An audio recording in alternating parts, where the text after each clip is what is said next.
തമ്മിൽ സൂചിപ്പിച്ചതുപോലെ തന്നെ ഒരു റിയാലിറ്റി ഷോ കാരണം തെളിഞ്ഞ 3 കൊലപാതകങ്ങളുടെയും പിന്നെ മറ്റൊരു പെൺകുട്ടിയുടെ, അതായത് ഏതോ ഒരു പെൺകുട്ടി, ആ പെൺകുട്ടിയോട് ഒരാൾ ചെയ്ത ക്രൂരമായ കാര്യങ്ങളുടെയും കഥയാണ് ഞാനിപ്പോ പറയാൻ പോകുന്നത്. കഥയല്ല, ഇത് യഥാർത്ഥത്തിൽ തമിഴ്നാട് നടന്ന ഒരു സംഭവത്തിനെ കുറിച്ചാണ് ഞാൻ പറയുന്നത്. 2008 ഡിസംബറിൽ ലാവണ്യ എന്ന പെൺകുട്ടിയും അവളുടെ അച്ഛനെയും അവളുടെ കാമുകനെയും കാണാതാവുന്നു. അവളുടെ അച്ഛന്റെ പേര് ശേഖർ എന്നാണ്. ശേഖറിന്റെ ഭാര്യയുടെ, അതായത് ഈ ലാവണ്യയുടെ അമ്മയുടെ പരാതിയെ തുടർന്നാണ് പോലീസ് ഇതിനെപ്പറ്റി അന്വേഷിച്ചത്. പരാതിയുടെ കണ്ടന്റ് ഇങ്ങനെയാണ്. അതായത് ലാവണ്യയും സിലംബരസൻ എന്ന് പറയുന്ന ഒരാളും തമ്മിൽ ഇഷ്ടത്തിലായിരുന്നു. അത് കാരണം അത് ഈ സിലംബരസന്റെ വീട്ടുകാരറിഞ്ഞ് ഭയങ്കര പ്രശ്നമായി. കാരണം ലാവണ്യ താഴ്ന്ന ജാതിക്കാരി ആയതുകൊണ്ട് അവർക്ക് ഈ ബന്ധം അംഗീകരിക്കാൻ താല്പര്യം ഉണ്ടായിരുന്നില്ല. അങ്ങനെ അത് ഭയങ്കര പ്രശ്നമായി. ആ സമയത്ത് ലാവണ്യയുടെ അച്ഛൻ ശേഖർ ഇവർ രണ്ടുപേരെയും കൊണ്ടുപോയി കല്യാണം കഴിപ്പിച്ചു. അതായത് ഈ കുടുംബക്കാരോ ആരും അറിയാതെ കല്യാണം കഴിപ്പിച്ചു. അതിനുശേഷം ഇവരെ 3 പേരെയും കാണാതായി എന്നുള്ളതാണ് അതായത് പരാതി കൊടുത്തിരിക്കുന്നത്. അപ്പോൾ ഈ പരാതിയിലുള്ള കാര്യങ്ങൾ വെച്ചിട്ട് പോലീസ് അന്വേഷിച്ചപ്പോഴത്തേനും അതായത് അതായത് ഈ സിലംബരസന്റെ കുടുംബക്കാരെയാണ് ഏറ്റവും കൂടുതലായിട്ട് സംശയിച്ചത്. പക്ഷെ അത് കഴമ്പില്ലാന്ന് മനസ്സിലായി. കാരണം സിലംബരസന്റെ കുടുംബക്കാർക്ക് ഇതിൽ യാതൊരു പങ്കുമില്ലാന്ന് മനസ്സിലായിട്ട് അത് അവരുടെ കാര്യം കൊണ്ടിട്ടല്ല ഇവരെ 3 പേരെയും കാണാതായത് എന്ന് പറഞ്ഞിട്ട് ആ ചാപ്റ്റർ, അതായത് ആ കേസ് ക്ലോസ് ചെയ്തു. അത് നടന്നത് 2008 2012 തമിഴ്നാട് ഒരു റിയാലിറ്റി ഷോയിൽ, അതായത് സി തമിഴ് എന്ന് പറയുന്ന ഒരു ചാനലില് റിയാലിറ്റി ഷോയിൽ സൊൽവതെല്ലാം ഉണ്മൈ എന്ന റിയാലിറ്റി ഷോയിൽ ഒരു പെൺകുട്ടിയുടെ വെളിപ്പെടുത്തൽ ഭയങ്കര സെൻസേഷണൽ ന്യൂസ് ആയിട്ട് പുറത്തേക്ക് വന്നു. എന്താണ് അതിന്റെ കണ്ടന്റ് എന്ന് വെച്ച് കഴിഞ്ഞാൽ 24 വയസ്സുള്ള സതീഷിനൊപ്പം 17 വയസ്സുള്ള ഭാർഗവി ഒളിച്ചോടി പോയി എന്നതായിരുന്നു അതിന്റെ കണ്ടന്റ്. അപ്പോൾ അത് കാരണം, അതായത് ഈ കുട്ടിക്ക് വെറും 17 വയസ്സേ ആയിട്ടുള്ളൂ. അത് കാരണം അവർക്ക് തിരിച്ച് വീട്ടുകാരോടെ പോകാൻ വേണ്ടിയിട്ട്, ഇവളെ തിരിച്ച് വീട്ടുകാരുടെ കൂടെ പറഞ്ഞു വിടാൻ വേണ്ടിയിട്ടുള്ള ഒരു റിയാലിറ്റി ഷോ, അതായത് സതീശൻ തന്നെ ഈ ഒരു ചാനലിൽ വിളിച്ചിട്ട് ഈ ഒരു പ്രോഗ്രാമിൽ ഞങ്ങളെ പങ്കെടുപ്പിക്കണം, കൂടാതെ അവരുടെ വീട്ടുകാരെയും 2 കൂട്ടുകാരുടെ വീട്ടുകാരെയും പങ്കെടുപ്പിക്കണം എന്ന് പറഞ്ഞിട്ട് സതീശൻ അങ്ങോട്ട് റിക്വസ്റ്റ് ചെയ്തതാണ്. അതായത് ഇതിന്റെ പേരിൽ കുട്ടിക്ക് 17 വയസ്സാവാതിന്റെ പേരിൽ ഒരുപാട് ഇഷ്യൂസ് നടക്കുന്നുണ്ട്. അപ്പൊ ഇവളെ വേണം. അപ്പൊ അതുകൊണ്ട് ഇവർ തമ്മിൽ സംസാരിച്ച്, ചാനലുകാരും കൂടി സംസാരിച്ച് ആ ഇഷ്യൂ ഒന്ന് സോൾവ് ചെയ്യാൻ വേണ്ടിയിട്ടാണ് സതീശൻ വിളിച്ച് ഈ ചാനലിൽ പറഞ്ഞത് പ്രകാരം ചാനലുകാര് ഇവരുടെ 2 കുടുംബക്കാരെയും വിളിപ്പിച്ച് അവിടെ പ്രോഗ്രാം ചെയ്തുകൊണ്ടിരിക്കുകയാണ്. ഭാർഗവിക്ക് 17 വയസ്സ് ആയതേ ഉള്ളൂ, അതായത് 18 വയസ്സ് പൂർത്തിയായിട്ടില്ല. അതുകൊണ്ട് ഇതിന്റെ ആങ്കർ പറഞ്ഞു, നിങ്ങൾ എന്തായാലും 18 വയസ്സ്, 1 വർഷം കൂടി ക്ഷമിക്കൂ, 1 വർഷം വരെ നിങ്ങളൊന്നും നിങ്ങളുടെ പേരൻസിന്റെ കൂടെ നിന്നിട്ട്, ഈ 17 വയസ്സല്ലേ ആയിട്ടുള്ളൂ, അപ്പൊ 18 വയസ്സാകുമ്പോൾ പേരൻസിന്റെ കൂടെ നിന്നിട്ട് 18 വയസ്സിന് ശേഷം അവന്റെ കൂടെ വിവാഹം കഴിച്ച് അവന്റെ കൂടെ പോകൂ എന്ന് പറഞ്ഞപ്പോൾ ഈ പെൺകുട്ടി ഒരു വെളിപ്പെടുത്തൽ നടത്തി. ആ വെളിപ്പെടുത്തലിൽ സത്യം പറഞ്ഞാൽ അതിന്റെ ക്രൂ മെമ്പേഴ്സ്, ആങ്കർ, പിന്നെ ആ കേട്ടുകൊണ്ടിരിക്കുന്നവർ എല്ലാവരും ഭയങ്കരമായിട്ട് ഞെട്ടി. അതായത് എത്രത്തോളം ഭയാനകമായ വെളിപ്പെടുത്തലാണ് ഈ പെൺകുട്ടി നടത്തുന്നതെന്ന് അപ്പോൾ ആ പെൺകുട്ടിക്ക് പോലും ചിലപ്പോൾ അറിഞ്ഞിട്ടുണ്ടാവില്ല. പക്ഷെ അത്രയും സെൻസേഷണൽ ആയിട്ടുള്ള ഒരു ന്യൂസ് ആയിരുന്നു അത്. എന്തായാലും എന്താണ് ആ വെളിപ്പെടുത്തലെന്ന് നമുക്ക് നോക്കാം. കഴിഞ്ഞ 3 വർഷമായിട്ട് ഈ പെൺകുട്ടിയും സതീഷും തമ്മിൽ ഇഷ്ടത്തിലായിരുന്നു. പെൺകുട്ടിയുടെ പേര് ഭാർഗവി എന്നാണ് ഞാൻ നേരത്തെ പറഞ്ഞിട്ടുള്ളത്. അപ്പോൾ ഭാർഗവിയും സതീഷും തമ്മിൽ 3 വർഷമായിട്ട് ഇഷ്ടത്തിലായിരുന്നു. അപ്പോൾ എന്നിട്ടാണ് ഇവന്റെ കൂടെ +2 കഴിഞ്ഞപ്പോൾ തന്നെ ഇവന്റെ കൂടെ ഇറങ്ങി പുറപ്പെട്ടത്. അപ്പോൾ ഈ ആങ്കർ പറഞ്ഞു, നിനക്ക് 17 വയസ്സല്ലേ ആയിട്ടുള്ളൂ, നീ വീട്ടുകാരുടെ കൂടെ പോ എന്ന് പറഞ്ഞപ്പോൾ ഇവള് പറഞ്ഞ എന്താണെന്ന് വെച്ച് കഴിഞ്ഞാൽ, എന്റെ അച്ഛന്റെ കൂടെ എനിക്ക് ഒരിക്കലും പോകാൻ പറ്റത്തില്ല, കാരണം ഞാൻ പോയാൽ അച്ഛൻ എന്നെ കൊല്ലും എന്നാണ് പറഞ്ഞത്. അപ്പോൾ ആങ്കർ പറഞ്ഞു, ഓക്കെ, എല്ലാ പെൺകുട്ടികളും പറയുന്ന പോലെ ആയിരിക്കും, വെറുതെ അങ്ങ് പറയുന്നതായിരിക്കും എന്ന് കരുതിയിട്ട് അവർ വലിയ കാര്യമൊക്കെ എന്നാലും നീ നിന്റെ വീട്ടുകാരുടെ കൂടെ പോ എന്ന് പറഞ്ഞു. അപ്പോൾ പറഞ്ഞു, എനിക്ക് ഒരിക്കലും പോകാൻ പറ്റില്ല എന്ന് ആ കുട്ടി കണ്ണീരോടെ പറഞ്ഞപ്പോൾ അതിലെന്തോ കാര്യമുണ്ടെന്ന് കേട്ടോണ്ടിരിക്കുന്നവർക്ക് മനസ്സിലായി. കഴിഞ്ഞ് പിന്നീടുള്ള ഈ കുട്ടിയുടെ വെളിപ്പെടുത്തൽ ഭയങ്കര ചർച്ച ചെയ്യപ്പെട്ട സെൻസേഷൻ ആയിട്ടുള്ള വെളിപ്പെടുത്തലാണ്. അതായത് ഈ കുട്ടിയെ ചെറുതിലെ മുതൽ ഇവൾക്ക് അറിവാകുന്ന പ്രായത്തിന് മുമ്പേ ഇയാൾ മദ്യപിച്ച് കൊണ്ടുവന്നിട്ട് സെക്ഷലി റേപ്പ് ചെയ്യും. ഇവൾക്ക് അറിവായ സമയത്താണ് ഇവർക്ക് മനസ്സിലായത്, ഓക്കെ, ഇവള് സെക്ഷലി റേപ്പിൽ, അതായത് ഇവളെ റേപ്പ് ചെയ്താണ് ഇവള് മുന്നോട്ട് പൊക്കൊണ്ടിരിക്കുന്നതെന്ന് നമുക്ക് മനസ്സിലായത്.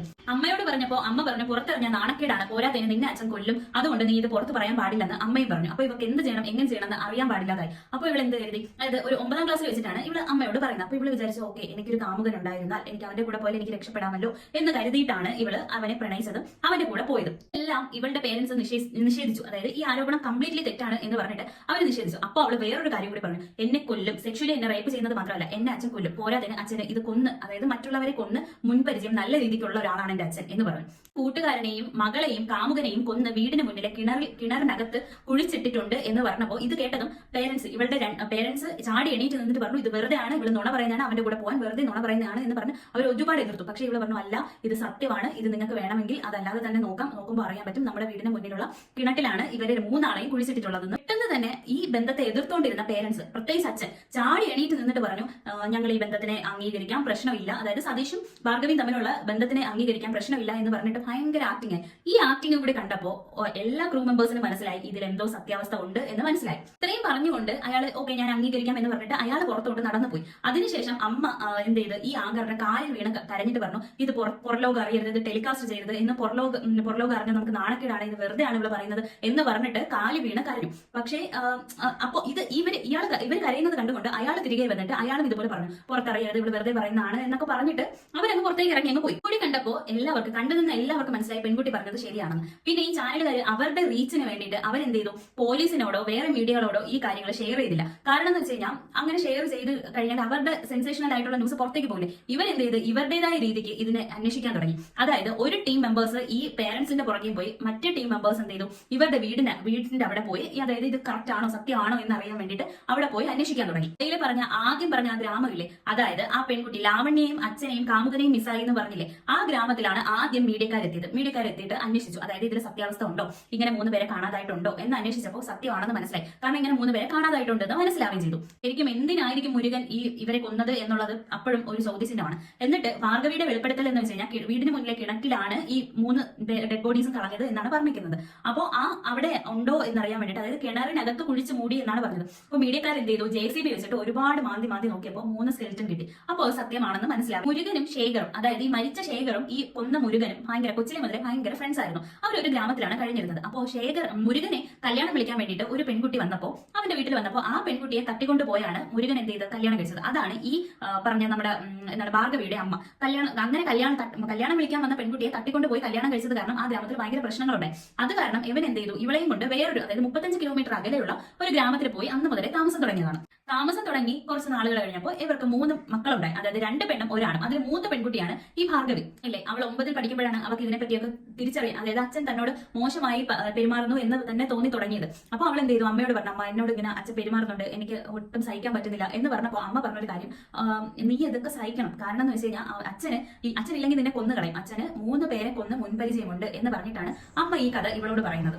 കൂട്ടുകാരനായ ശേഖറും മുരുകനും ഫർണിച്ചർ ഷോപ്പ് തുടങ്ങി. അപ്പോൾ 2 പേരും പാർട്ട്നേഴ്സ് ആയിരുന്നു. അപ്പോൾ അവിടുത്തെ ജോലിക്കാരനായിരുന്നു സിലംബരസൻ. അപ്പോൾ ഈ അച്ഛനെ കാണാൻ വേണ്ടിയിട്ട്, ശേഖറിനെ കാണാൻ വേണ്ടിയിട്ട് ലാവണ്യ ഇടയ്ക്കിടയ്ക്ക് ഷോപ്പിൽ വന്ന് കണ്ടാണ് ഇവനും ഇവളും തമ്മിൽ ബന്ധത്തിലായത്, അതായത് പ്രണയത്തിലായി കുറച്ച് നാൾ കഴിഞ്ഞപ്പോൾ ഇവരുടെ വീട്ടുകാരറിഞ്ഞ് ആഗോള പ്രശ്നമായപ്പോൾ എന്ത് ചെയ്തു, ലാവണ്യയും സിലംബരസനും തമ്മിലുള്ള വിവാഹം അവളുടെ അച്ഛൻ ശേഖർ നടത്തി കൊടുത്തു. എന്നിട്ട് അവർക്ക് എങ്ങോട്ട് പോകണം എന്നറിയാതെ, അതായത് മക്കളെ എവിടെ താമസിപ്പിക്കണം എന്നറിയാതെ ഇങ്ങനെ നിന്നപ്പോഴാണ് മുരുകൻ പറഞ്ഞത്, എന്റെ വീട്ടിലോട്ട് താമസിപ്പിക്കും, കുഴപ്പമില്ല, എന്റെ വീട്ടിൽ താമസിപ്പിക്കാം എന്ന് പറഞ്ഞത്. ഇയാളുടെ യഥാർത്ഥ സ്വഭാവം ഒന്നും അറിയാത്ത മുരുകൻ എന്ത് ചെയ്തു, 2 പേരെയും അവിടെ താമസിപ്പിച്ചു. കുറച്ച് നാളത്തേക്ക് അവിടെ താമസിക്കട്ടെ എന്ന് കരുതിയിട്ട് അവിടെ താമസിപ്പിച്ചു.